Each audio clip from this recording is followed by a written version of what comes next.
US ने Cambodia के solar imports पे 3,521% तक का टैरिफ लगा दिया है। सिर्फ यही नहीं, वियतनाम, थाईलैंड और मलेशिया पे भी 300% से ज्यादा के टैरिफ्स लगाए गए हैं। लेकिन ऐसा क्यों? क्योंकि यूएस के हिसाब से ये south east Asian solar companies अपने कंट्रीज में मिलने वाले सब्सिडीज का मिसयूज कर रहे थे। यूएस गवर्नमेंट का ये भी मानना है कि इन सब्सिडीज का यूज करके ये कंपनीज अपने प्रोडक्ट्स को अपने कॉस्ट से भी कम प्राइस पे बेच रहे थे। मतलब अगर इन कंपनीज को एक यूनिट प्रोड्यूस करने में $100 का कॉस्ट लग रहा था, तो ये उस प्रोडक्ट को $100 से कम के प्राइस पे बेच रहे थे। 2023 में इन कंट्रीज ने यूएस को $10 बिलियन के सोलर इक्विपमेंट्स एक्सपोर्ट किए थे। तो हाई टैरिफ का इंपैक्ट यूएस और इन मैन्युफैक्चरिंग कंट्रीज दोनों पे पड़ेगा। आज के वीडियो में हम इस टैरिफ हाइक के डिसीजन को और भी डिटेल में समझेंगे।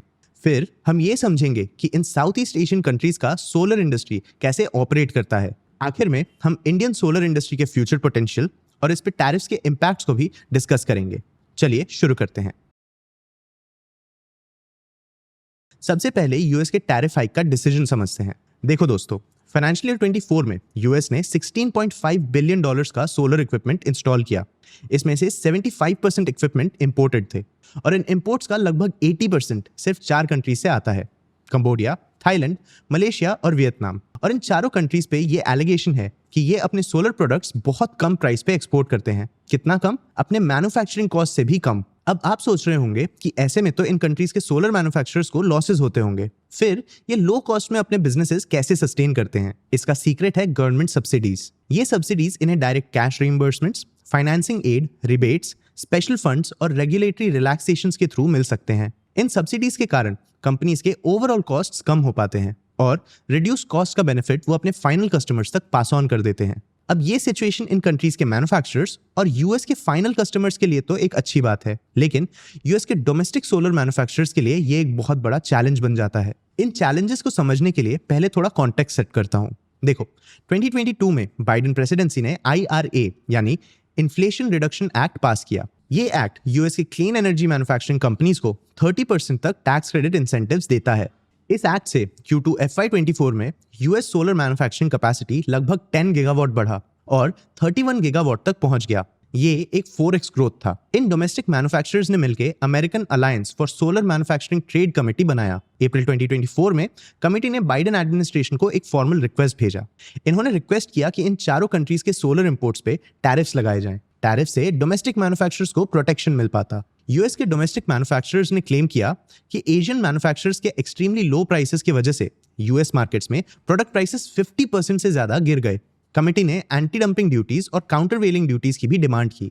एंटी डंपिंग ड्यूटी के बारे में आपको थोड़ा बहुत आइडिया तो होगा ही। हमने चाइनीज स्टील के रेफरेंस में इस टर्म को कई बार यूज किया है, लेकिन एक बार इस कंसेप्ट को अच्छे से समझ लेते हैं। बेसिकली ये किसी भी कंट्री को अपना कोई प्रोडक्ट इंटरनेशनल मार्केट्स में ओवर सप्लाई करने से रोकता है। अगर किसी प्रोडक्ट पे एंटी डंपिंग ड्यूटी लगाया जाता है तो उसका प्राइस बढ़ जाता है। इससे उनका डिमांड इंपोर्टिंग कंट्री में कम होता है और exporting country product over supply नहीं करते और इंपोर्टिंग कंट्री के डोमेस्टिक मैन्युफैक्चरर्स को भी compete करने का एक मौका मिलता है। चाइना एक स्टील मैन्युफैक्चरिंग हब है, तो उनके स्टील पे एंटी डंपिंग ड्यूटीज लगाए जाते हैं। वैसे ही वियतनाम, मलेशिया, थाईलैंड और कंबोडिया मेजर सोलर एक्सपोर्टर्स हैं, तो इनके एक्सपोर्ट्स पे भी एंटी डंपिंग ड्यूटी लगाने का डिमांड किया गया है।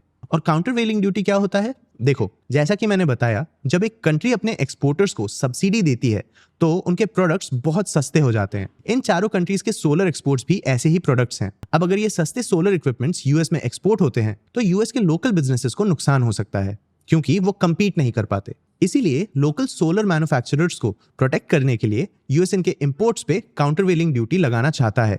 लेकिन हाइक टैरिफ्स और नए ड्यूटीज तो एक नया डेवलपमेंट है। यूएस ने चाइनीज सोलर इक्विपमेंट्स पे ऑलमोस्ट एक डेकेड से टैरिफ्स लगा रखे थे। 2018 में डोनाल्ड ट्रंप ने अपने फर्स्ट टर्म में ओवरसीज पैनल पे एडिशनल ड्यूटीज भी लगा दिए। लेकिन इन टैरिफ्स में एक लूप होल था। ये मोस्टली चाइनीज सोलर इंपोर्ट्स पे फोकस करते थे। इन टैरिफ्स को अवॉइड करने के लिए चाइनीज मैन्युफैक्चरर्स दूसरे नेबरिंग कंट्रीज के थ्रू अपने प्रोडक्ट्स यूएस को एक्सपोर्ट कर सकते थे। इस लूपहोल से डील करने के लिए 2023 में यूएस ने चाइना के साथ साथ इन चारों कंट्रीज के इंपोर्ट्स पे भी एडिशनल टैरिफ्स लगा दिया, ताकि इन कंट्रीज से भी इंपोर्ट्स कम हो सके। लेकिन यूएस के सोलर प्रोजेक्ट डेवलपर्स को इन टैरिफ्स के कारण सप्लाई डिसरप्शन की टेंशन थी। इसलिए 2022 में बाइडेन एडमिनिस्ट्रेशन ने सप्लाई डिसरप्शन अवॉइड करने के लिए इन टैरिफ्स को 2 साल के लिए वेव कर दिया था। ये वेवर जून 2024 में खत्म हुआ। नवंबर 2024 में यूएस डिपार्टमेंट ऑफ कॉमर्स ने एक नया राउंड ऑफ टैरिफ्स डिक्लेयर किया। इन टैरिफ्स का रेंज 21.31% से 271.2% तक था और ये south east Asian solar manufacturers पे लगाया गया। अब इन टैरिफ्स को ही और बढ़ाया जा रहा है। टैरिफ्स के कारण इन चारों कंट्रीज के मैन्युफैक्चरर्स पे नेगेटिव इंपैक्ट पड़ सकता है, लेकिन इससे इंडियन मैन्युफैक्चरर्स को फायदा हो सकता है। कैसे? आइए समझते हैं। देखो दोस्तों, इंडिया पहले पीवी सेल्स जैसे सोलर प्रोडक्ट्स का एक नेट इंपोर्टर था, लेकिन अब हम नेट एक्सपोर्टर बनना चाहते हैं। फाइनेंशियल ईयर 24 में इंडियन मैन्युफैक्चरर्स ने $2 बिलियन के पीवी मॉड्यूल्स एक्सपोर्ट किए। हमने फाइनेंशियल ईयर 22 के एक्सपोर्ट से 23 टाइम्स ज्यादा एक्सपोर्ट किया। इंडिया के पास चाइना प्लस वन स्ट्रैटेजी का भी एडवांटेज है। अब कंट्रीज अपने मैन्युफैक्चरिंग सेंटर्स डाइवर्सिफाई कर रहे हैं। चाइना और साउथ ईस्ट एशियन कंट्रीज जैसे मैन्युफैक्चरिंग हब की जगह ऑल्टरनेटिव कंट्रीज ढूंढ रहे हैं और इंडिया इन प्रोड्यूसर्स का एक अच्छा ऑल्टरनेटिव बन सकता है। Indian manufacturers premium global markets भी कैप्चर करने की कोशिश कर रहे हैं। एलिवेटेड लॉजिस्टिक्स कॉस्ट के बावजूद इन मार्केट से ये 40 to 60% हायर मार्जिन्स कमा सकते हैं। इन पोटेंशियल बेनिफिट्स के कारण इंडियन पीवी मैन्युफैक्चरर्स अब एक्सपोर्ट्स पे फोकस कर रहे हैं। फाइनेंशियल ईयर 24 में वारी एनर्जीज, अदानी सोलर और विक्रम सोलर जैसे इंडस्ट्री लीडर्स ने अपने प्रोडक्शन का हाफ से ज्यादा एक्सपोर्ट किया था। Grew Energy, ReNew Power, Navitas, Solex Energy और सात्विक एनर्जी जैसे नए प्लेयर्स भी अपना ग्लोबल प्रेजेंस बढ़ा रहे हैं और export focus supply chain develop कर रहे हैं। इंडियन मैन्युफैक्चरर्स के लिए यूएस एक पोटेंशियल मार्केट भी है। फाइनेंशियल ईयर 23 में इंडिया के पीवी एक्सपोर्ट्स वॉल्यूम का 97% यूएस को गया। फाइनेंशियल ईयर 24 तक ये नंबर 99% तक पहुंच गया। यूएस ने चाइना और दूसरे साउथ ईस्ट एशियन कंट्रीज के सोलर इंपोर्ट्स को कम करने का डिसीजन तो ले लिया है, लेकिन इन सप्लायर्स के हटने से मार्केट में एक गैप क्रिएट हो सकता है जो यूएस के डोमेस्टिक प्लेयर्स तुरंत फिल नहीं कर पाएंगे। इंडिया इस गैप को फिल करके यूएस में एक मार्केट शेयर क्रिएट कर सकता है। यूएस मार्केट्स में रिन्यूएबल एनर्जी की डिमांड भी बढ़ रही है। फिलहाल यूएस के इलेक्ट्रिसिटी प्रोडक्शन का 7% सोलर एनर्जी से आता है। ये एक डेकेड पहले से 7x का ग्रोथ है। 2024 में यूएस के न्यू इंस्टॉल कैपेसिटी में 84% सोलर और स्टोरेज ने कंट्रीब्यूट किया। फ्यूचर पोटेंशियल की बात करें तो यूएस 2035 तक 500 गीगावाट का न्यू सोलर कैपेसिटी इंस्टॉल करने का प्लान कर रहा है। 2030 तक 14% यूएस हाउसहोल्ड्स में सोलर पीवी सिस्टम इंस्टॉल होने का एक्सपेक्टेशन भी है। तो यूएस को सोलर प्रोडक्ट्स एक्सपोर्ट करने में इंडिया दूसरे एशियन कंट्रीज से बेटर पोजीशन में है और यूएस में सोलर एनर्जी के लिए पोटेंशियल डिमांड भी है। लेकिन ट्रंप का 26% रेसिप्रोकल टैरिफ अभी भी इंडिया पे अप्लाई हो सकता है। फिलहाल रेसिप्रोकल टैरिफ पे एक 90 डेज का हॉल्ट लगा है, लेकिन इन 90 डेज के बाद सिचुएशन बदल सकती है। रेसिप्रोकल टैरिफ्स के अलावा इंडियन सोलर एक्सपोर्ट्स पे यूएस 14.5% का सेफगार्ड ड्यूटी भी लगाता है। इन दोनों लेवीज के कारण इंडिया के यूएस सोलर एक्सपोर्ट्स पे लगभग 40% का टैरिफ बर्डन लग सकता है। इस टैरिफ बर्डन के कारण विक्रम सोलर और सात्विक सोलर जैसे इंडियन सोलर मैन्युफैक्चरर्स ने अपने यूएस में कैपिटल इन्फ्यूजन प्लान्स रोक दिए। लेकिन अगर वारी एनर्जीज की बात करें तो ये एक अलग अप्रोच ले रहे हैं। इन्होंने टेक्सास में ऑलरेडी ट्रायल प्रोडक्शन स्टार्ट कर दिया है। वारी एनर्जीज यूएस में इन्वेस्टेड रहने का प्लान कर रहे हैं। वारी एनर्जीज के whole time director and CEO Amit Paithankar ने कहा, Waaree continues to have a positive outlook on the American market and we intend to stay invested in the US market for the long term. Recently Waaree Energies ने अपना Q4 FY25 result announce किया था। वारी energies का revenue financial year 25 में 14,846 crore rupees रहा। ये लगभग 28% ईयर ऑन ईयर ग्रोथ है। नेट प्रॉफिट भी ऑलमोस्ट डबल हुआ और 1,928 करोड़ रुपीस तक पहुंच गया। इस ग्रोथ के 3 रीजंस हैं। सोलर मॉड्यूल्स के लिए रोबस्ट डिमांड, ईपीसी यानी इंजीनियरिंग, प्रोक्योरमेंट एंड कंस्ट्रक्शन का एग्जीक्यूशन और इंटरनेशनल मार्केट्स में ग्रोथ। वारी एनर्जीज का एबिटा मार्जिन फाइनेंशियल ईयर 24 के 15.6% से फाइनेंशियल ईयर 25 में 21% तक बढ़ा। ऐसा इसीलिए हुआ क्योंकि इनके वॉल्यूम्स बढ़े, जिससे इनका कॉस्ट अब्जॉर्प्शन इंप्रूव हुआ।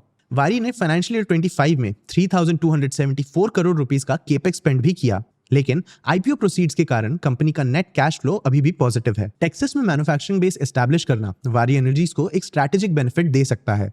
यूएस में मैन्युफैक्चर्ड सोलर प्रोडक्ट्स यूएस के डोमेस्टिक प्रोडक्शन का पार्ट होंगे, मतलब इन प्रोडक्ट्स पे यूएस के हाई टैरिफ्स नहीं लगेंगे। इससे वारी एनर्जीज अपने प्रोडक्ट्स यूएस में कम लॉजिस्टिक कॉस्ट्स पे बेच सकता है और यूएस के डोमेस्टिक मैन्युफैक्चरर्स के साथ कंपीट भी कर सकता है। वारी एनर्जीज के पास ये बेनिफिट तो है, लेकिन ये एक सिग्निफिकेंट चैलेंज भी फेस करता है और वो है रेवेन्यू कंसंट्रेशन। ये टेबल देखिए। फाइनेंशियल ईयर 24 में वारी एनर्जीज के टॉप 10 कस्टमर्स ने उनके रेवेन्यू में लगभग 57% कंट्रीब्यूट किया।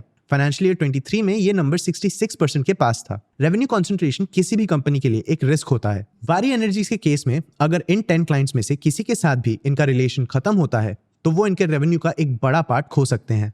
3,521% टैरिफ बहुत शॉकिंग तो लग सकता है, पर ये यूएस के डोमेस्टिक सोलर मैन्युफैक्चरर्स के लिए एक लाइफलाइन हो सकता है।